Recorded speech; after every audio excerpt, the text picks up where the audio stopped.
Graça e paz aos irmãos, sejam bem-vindos a mais um canal Reflexão. Hoje quero refletir com os irmãos no Evangelho que segundo escreveu Mateus, capítulo 17, versículo 20, que diz assim: E Jesus lhes disse, por causa de vossa pequena fé, porque em verdade vos digo que se tiverdes fé como um grão de mostarda, direis a este monte, passa daqui para acolá, e há de passar, e nada vos será impossível. E no versículo 21 ele fala, mas essa casta de demônio não se expulsa senão pela oração e pelo jejum.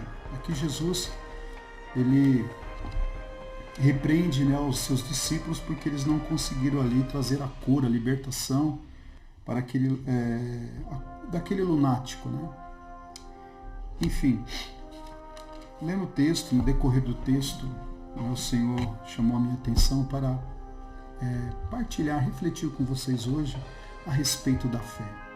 Jesus ele fala de uma fé que pode remover montanhas, operar milagres, curas e realizar grandes coisas para Deus. Eu te pergunto, que fé é essa que Jesus fala? Será que essa fé que Jesus está falando é aquela fé que as pessoas dizem no mundo, a fezinha na loteria, no jogo do bicho, Será que essa fé é aquela fé, eu tenho fé que eu vou conseguir comprar meu carro, eu tenho fé que eu vou conseguir comprar minha casa, eu tenho fé, se essa fé é aquela fé que fala do benefício próprio, é uma fé para Deus, para o exercício da obra do Senhor. Pois bem, eu anotei aqui 5 tópicos, Eu pesquisei sobre 5 tópicos que eu achei interessante e queria compartilhar com vocês. O primeiro, ele fala sobre uma fé genuína, e uma fé eficaz que produz resultados. O versículo 20 diz, e Jesus lhes disse, por causa da vossa pequena fé, porque em verdade vos digo, se tiverdes fé como um grão de mostarda, direis a este monte, passa daqui para acolá, e há de passar, e nada vos será impossível. Nada vos será impossível. Então, se eu for levar ao pé da letra a questão de fé e usar essa fé que Jesus está falando aqui sobre qualquer situação da minha vida, a princípio pessoas hoje no mundo que dizem ter fé em Jesus, mas não conhecem Jesus ainda, essa fé ela pode realmente conceder tudo o que ele queira. Só que essa fé que Jesus está falando aqui nesse texto não é essa fé que beneficia a minha vontade, a minha carne. É uma fé que beneficia o reino de Deus, a vontade do Senhor. É essa fé que a Bíblia diz.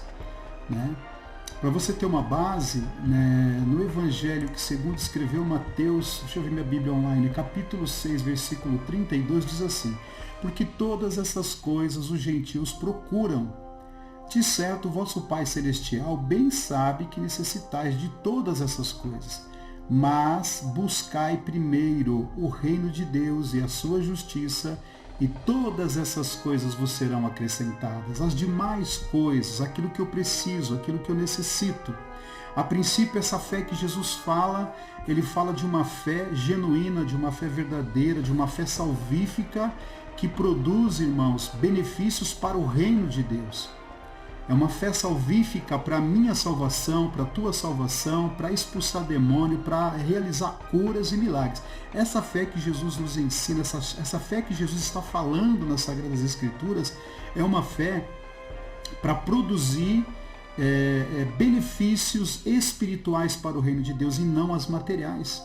Então, o que Jesus está dizendo aqui? Que se eu me dedicar em buscar em primeiro lugar o reino de Deus e a justiça, as demais coisas me serão acrescentadas. O que seriam essas demais coisas? O meu carro, a casa, a moto, a faculdade, seria isso. Mas a princípio, essas nossas petições também elas são pesadas.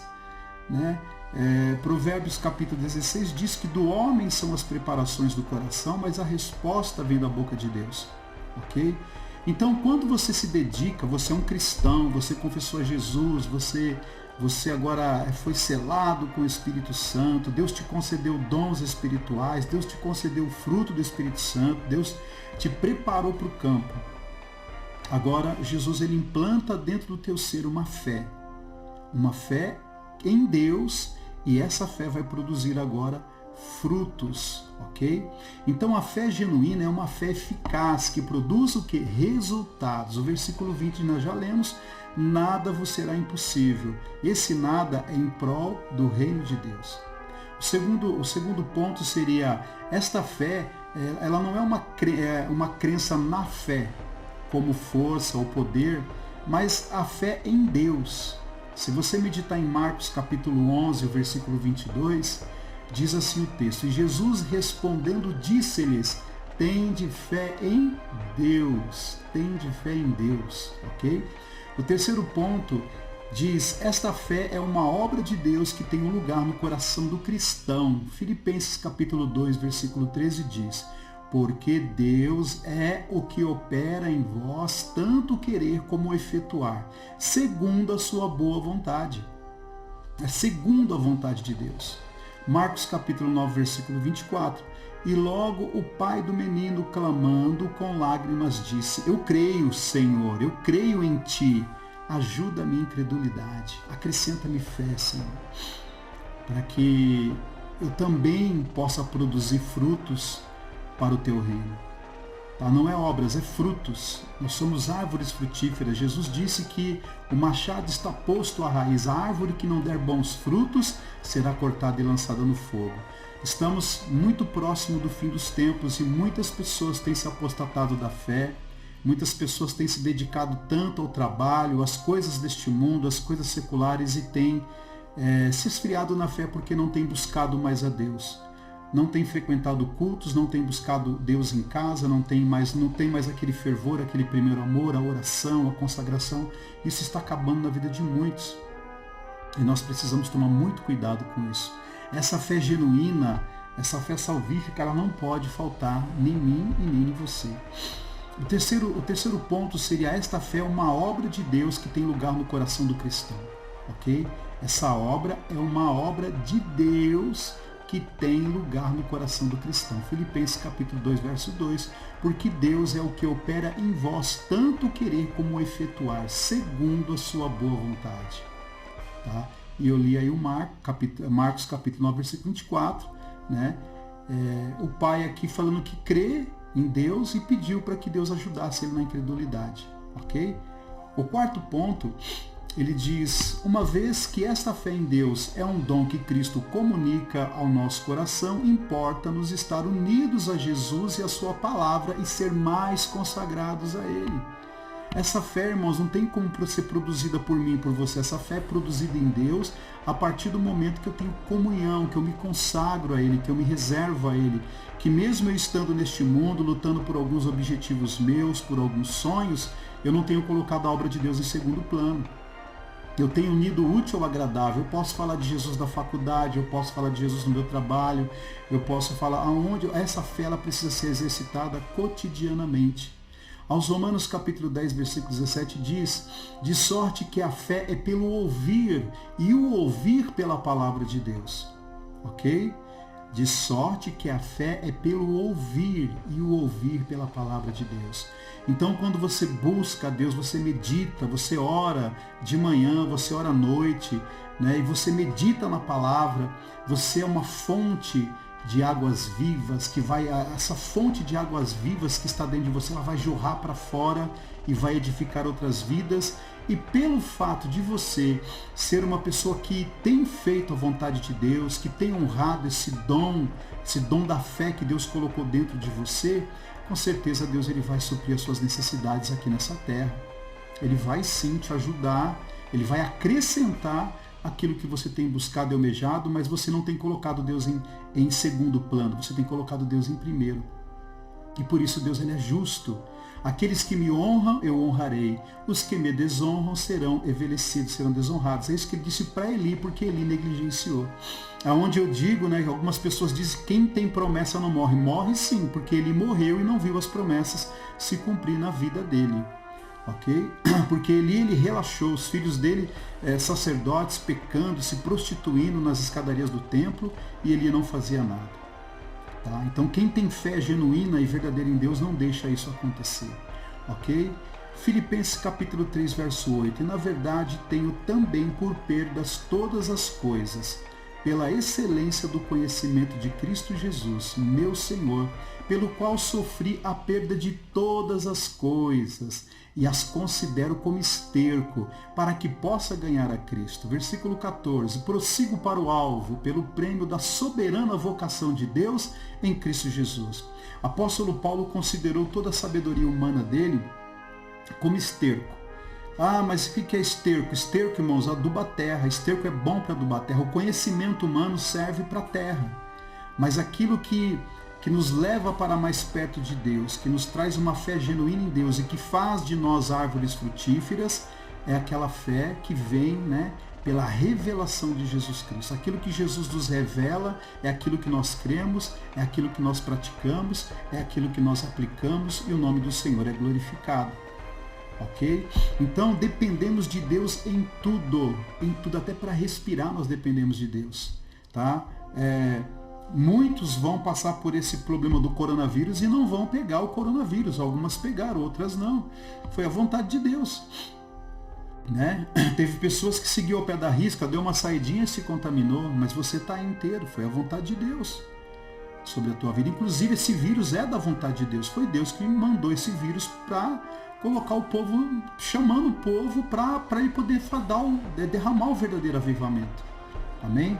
Então, o que nós precisamos compreender, irmãos? Deus tem a forma dele trabalhar, ok? E sempre foi assim. Com o povo de Israel, o povo prevaricava, vinha castigo, vinha exílio, vinha até mortes, entendeu? Mas eles se arrependiam, ficavam adorando Deus bonitinho, daqui a pouco já estava se prostrando diante de outros deuses e vinha de novo o castigo. Deus é longânimo demais, ele é muito amoroso e misericordioso, mas ele não concorda com erros. Por isso que eu digo que amar não é concordar com erros, mas falar a verdade pela palavra de Deus. A fé, de sorte que a fé vem pelo ouvir e o ouvir pela palavra de Deus. Ok? Então, em Evangelho que segundo escreveu João, capítulo 15, versículo 5, Jesus disse: Eu sou a videira, vós as varas. Quem está em mim e eu nele, este dá muito fruto, porque sem mim nada podereis fazer. Sem Jesus nada podemos fazer. O Deus desse século, irmãos, ele pode ajudar muitas pessoas neste mundo, mas no vindouro, meu irmão, não tem salvação. Jesus, ele pode nos ajudar neste mundo, nesta vida e também no vindouro. Basta a gente crer, confiar, ter fé em Deus. Ok? Evangelho que segundo escreveu João, capítulo 3, verso 27. João respondeu e disse: O homem não pode receber coisa alguma se lhe não for dada do céu, se não vir de Deus. Ok? O homem de Deus, o inimigo, Deus desse século, vai fazer chover fogo do céu, e a Bíblia diz que, se possível, vai enganar até os escolhidos.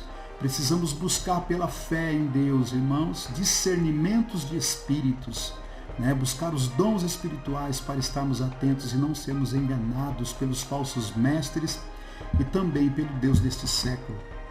O quinto e último tópico diz: a verdadeira fé opera sobre o controle de Deus. Ele nola concede a base do seu amor, sabedoria, graça e propósito soberano. Deus é soberano para executar, para a execução da sua vontade como expressão do seu amor por nós. Uma observação: essa fé não deve ser usada para o nosso próprio proveito egoísta. Essa fé, ela produzida em nós por Deus, é para o benefício do reino de Deus. Se você está fazendo a vontade do Senhor, está buscando em primeiro lugar o reino de Deus e a justiça de Deus, aquilo que você necessita, Ele vai suprir, creia nisso. Tiago capítulo 4, versículo 3, pedes e não recebeis, porque pedes mal, para gastardes em vossos deleites. Adúlteros e adúlteras, não sabeis vós que a amizade do mundo é inimizade contra Deus? Portanto, qualquer que quiser ser amigo do mundo, constitui-se inimigo de Deus. Eu sou cristão, mas fico com um pé no mundo e outro na igreja. você não é de Deus. Deus não está com você. Ou você seja um cristão genuíno e verdadeiro, tem uma fé salvífica, uma fé que vai trazer a salvação para a tua vida e através de você, que é uma fonte, que vai jorrar essa fonte de águas vivas para outras pessoas, tá? Então, com certeza, aquilo que você necessita, Deus vai suprir. E o teu fôlego de vida está nas mãos dele. A hora que ele quiser tirar, ele tira. E se ele quiser deixar você viver 200 anos, ele deixa você viver. Isso é com ele. Mas essa fé que Jesus está falando no Evangelho que segundo escreveu Mateus capítulo 17, versículo 20, e em outros trechos da Bíblia, é em prol do reino de Deus. É a fé que fala de salvação, é a fé que leva as pessoas para mais perto de Deus. Não é fé para comprar carro, para comprar casa, para fazer a fezinha no jogo do bicho, nem na loteria. Ok?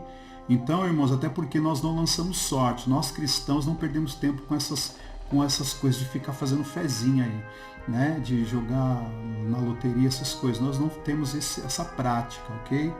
Mas a fé que Jesus fala é essa, é a fé que produz, tá, benefícios para o reino de Deus. Se você é uma árvore frutífera e tem entendido essa mensagem, né, com certeza aquilo que você precisa, Deus ele vai te conceder. Ele vai pesar os espíritos das suas petições, das suas necessidades, porque ele sabe se isso vai ser bom para você ou não. Ele vai te conceder. Se não for bom, não vai te dar. Se for bom, ele vai te dar. Se ele der, ele é Deus. E se ele não der, ele continua sendo Deus. Amém? Que Deus abençoe a tua vida. Medite sobre isso que eu te falei. Vou deixar embaixo nos comentários os versículos, os capítulos, tudo que eu falei aqui, para vocês poderem pesquisar. Ok? Se vocês tiverem alguma ideia, dar alguma sugestão para uma reflexão sobre um texto bíblico, aí põe nos comentários para mim, que no próximo vídeo eu vou estar aí meditando com os irmãos. Que Deus abençoe a sua vida, amém? Que Deus traga crescimento para a sua vida, que dê entendimento, te dê sabedoria do alto e que Deus dê ordem aos anjos dele para que estejam acampados ao teu redor e te guarde na saída e te guarde na chegada. É o meu desejo e eu peço isso, né? Eu oro a isso ao Senhor no nome de Jesus Cristo, tá? A paz do Senhor Jesus. Deus abençoe.